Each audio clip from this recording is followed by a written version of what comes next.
Okay, so in this class, chemical reaction engineering, today we're going to talk about continuous flow reactors. So before we get into the topic today, I will give you a brief review of what is reaction rate and what is mass balance, because most of you are not, most of you are not chemical engineering majors. So just give a brief review so that you'll get a better insight of what the reactor will be. So what's the chemical reaction rate? What do you know about reaction rate? Any idea? So in high school, you might think that reaction rate would be the concentration difference over a period of time. That is what you guys probably learned in the high school. So this is not absolutely correct. We will talk about it later, why it's not absolutely correct. But in the chemical engineering, reaction engineering, when we talk about reaction rate, we actually have a more strictly defined what is reaction rate. Here we always introduce a rate law. That means the reaction rate will actually equal to the rate constant times 2. Either it's the zero order of concentration, or it can be first order of that's related to linear related to the concentration. It depends on what kind of reaction it is. So here is the rate law of the reaction rate that we are probably going to use in the next of the class. And can you do the shut? Okay. So the other thing I would like to give you a reminder: what is mass balance? Do you know anything you all know about mass balance? What do you think mass balance is? That conservation of mass. And when we talk about mass balance in chemical engineering, that we first have to define the system. So we have a system. So what's the requirement of the system is that we have a specified boundaries. What does that mean? That means in this system, we need to define a value. Here we give a symbol as capital V with 1 in order to not to avoid the confusion of value rate, flow rate. So here we have a system that was a confined value. And what is, you're probably thinking mass balance is important. That we have to focus on certain species. For example, if I have a reaction that is carbon, that is methane react with oxygen to produce carbon dioxide and water. If you have to do the mass balance with reaction, you have to focus on certain species. For example, if I work on carbon, then the methane and carbon dioxide will be important rather than oxygen or water. So the second requirement is species. What is the species? We're going to work with the mass balance. And the other thing is that we have to use in mass balance is what is the system? It's an open system or it's a closed system?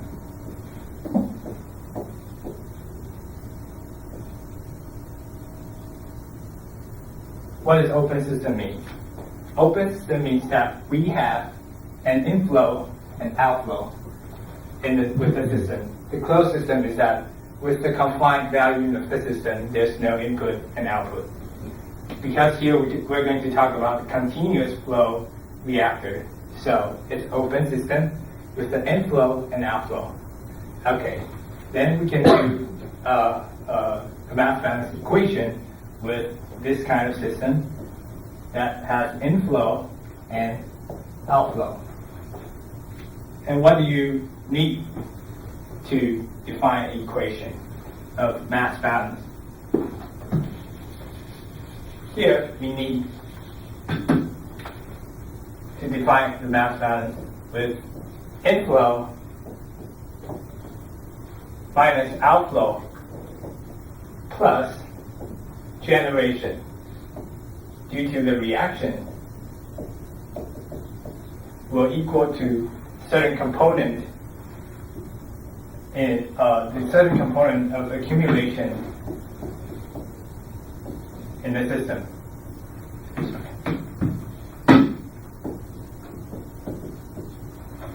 We need to really define what is input, output, and generation, and what is accumulation.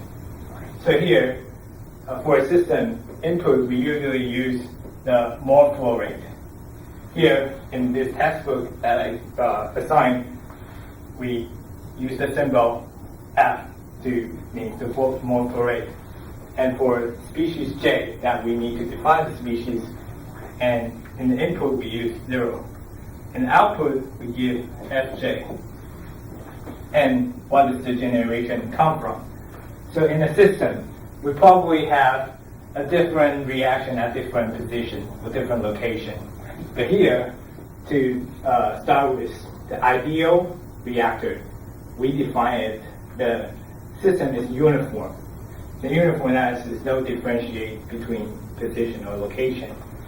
So the generation was due to the reaction, but the reaction is not, the unit is not fit just by the reaction.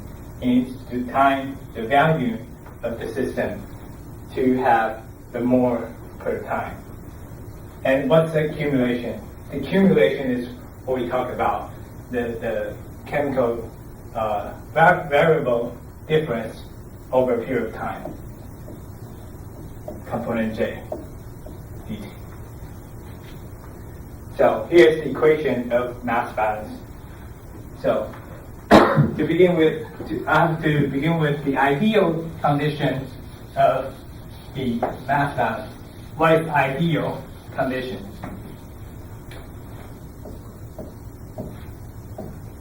What I just talked about is first, that is spatially uniform, which every point of reaction is exactly the same. So we don't have to do the integration, just directly time the reaction rate to value. And the second assumption that we have to discuss in the ideal type of reactor is steady state. What do you think about steady state? What do you think about steady? That it does not change. Based on what? Based on time. That means at time t equal to t1, the observation you observe is exactly the same when the time moves to t2. So that means the chemical variables is independent of time. That the nj dt is equal to 0. What does that make the equation become? It becomes Fj0, the inflow minus outflow plus generation is equal to 0. That is the ideal condition of the reactor we would like to talk about. Okay, so after we... I have a question. Sure. So by steady, you mean it is not changing at all, or can it be like periodically changing? So, it's a good question. If we give if we have a reaction that is A with product and B, A is reactant, B is a product. So if we need to start a reaction, we need to give A, right? So this is concentration. This is concentration versus time. At first, we have the concentration of reactant A at Ca. And during a period of time, the reactant will consume to become product. So the Ca is supposed to decrease to a certain level, and then it will maintain at a certain level when the reaction reaches equilibrium.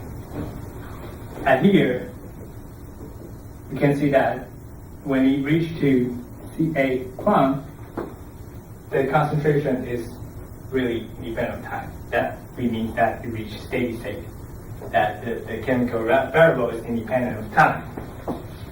So after we introduce the mass balance, here we get into our topic today. The continuous stirred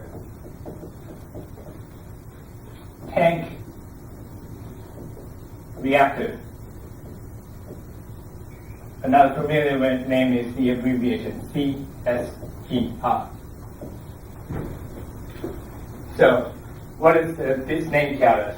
Continuous. That means we have an open system with input, output. Okay. Stir, what does stir mean? That we have a mixer in this system to make sure that it's spatially uniform, that to fit our ideal condition. And what does tank mean? This system is defined by a value, V. So the tank is our system with a value, and reactor is that where the chemical reaction carry out. So we have input Fj0, output Fj, and the defined value, and we can do the mass balance with this kind of reactor. So here we just derive Fj0 minus Fj plus the generation equals to 0. That's the most important thing that I want you to know today is when you talk about CSTR, that means we can use mass balance to derive the equation with inflow, outflow, and the generation. So by this equation, we can get that the value will equal to the input minus output over reaction minus reaction rate. I'm supposed to give it species J.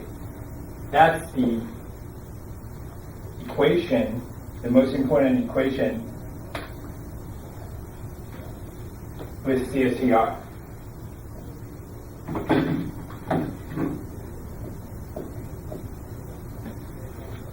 So what does this mean?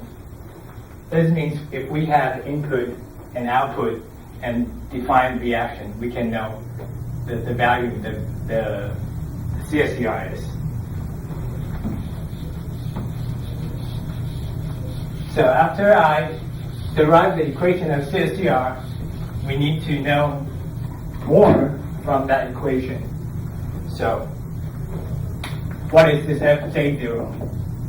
It's the input we define. And what is Fj? Fj is, for certain species over a period of time, it has a conversion that's defined by how many reactant converted into product. Fj will equal to Fj0 minus the more percentage that converted to product. This, which is defined by the conversion times the initial condition of the mole flow rate. So by substitute Fj0 and Fj into that equation, we can see that the value will equal to Fj0 times X over minus reaction rate of certain species. So then we can use this equation to solve the problem in the CSTR examples. In the example 2.2 in textbook, the question shows us how to sizing the CSTR.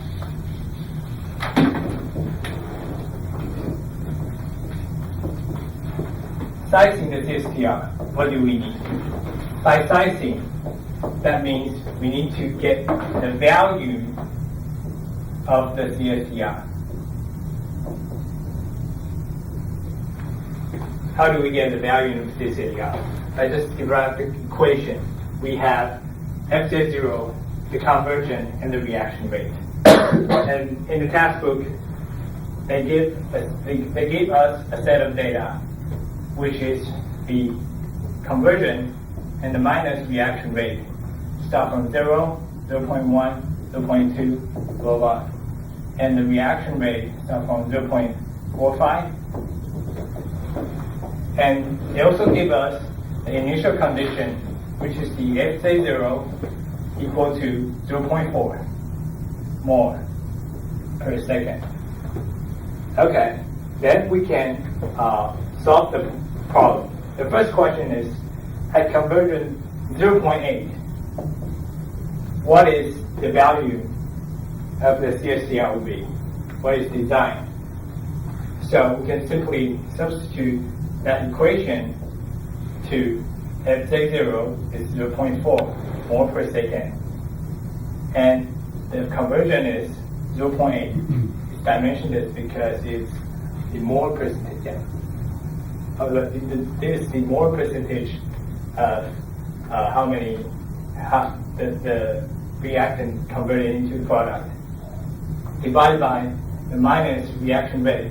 Here in the textbook, it gave us 0.05.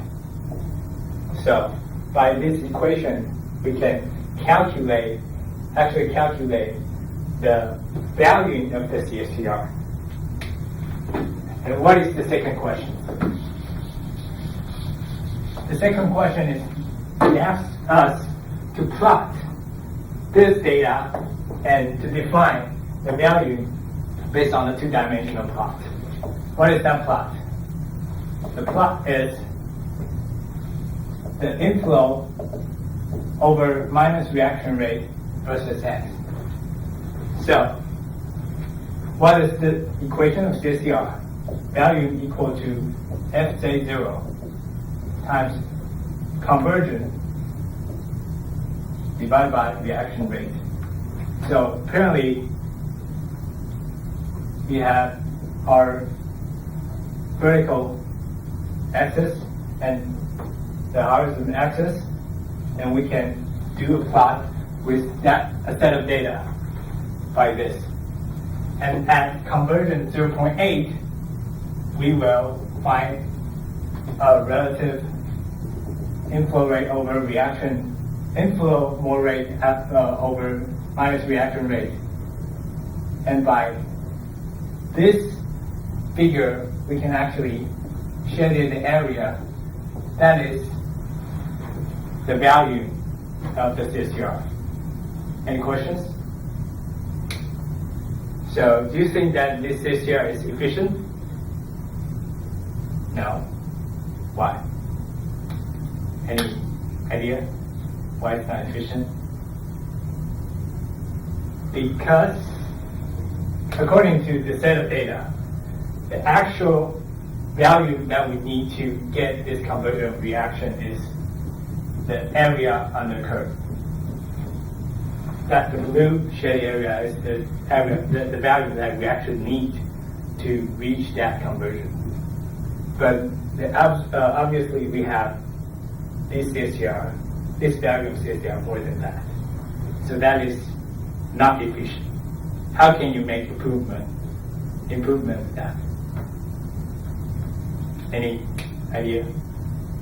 Like, how are you gonna do any physical change to make improvement of that? You should consider the function of exactly. the user integral. Exactly. What about I have two CSTR? The first CSTR will be at every conversion rate smaller than 0.8, say 0.5. Then we will have the first CSTR value here, and we can connect it to serially connect it to a second CSTR with a value V2. Then by actually connecting to two CSTR, we can significantly decrease the size of the system we need to generate it. Right? That's the question I would like you to think about at home. How to calculate V1 and V2. How do you calculate that? And we can talk about it next time or next week. Any questions? Yes.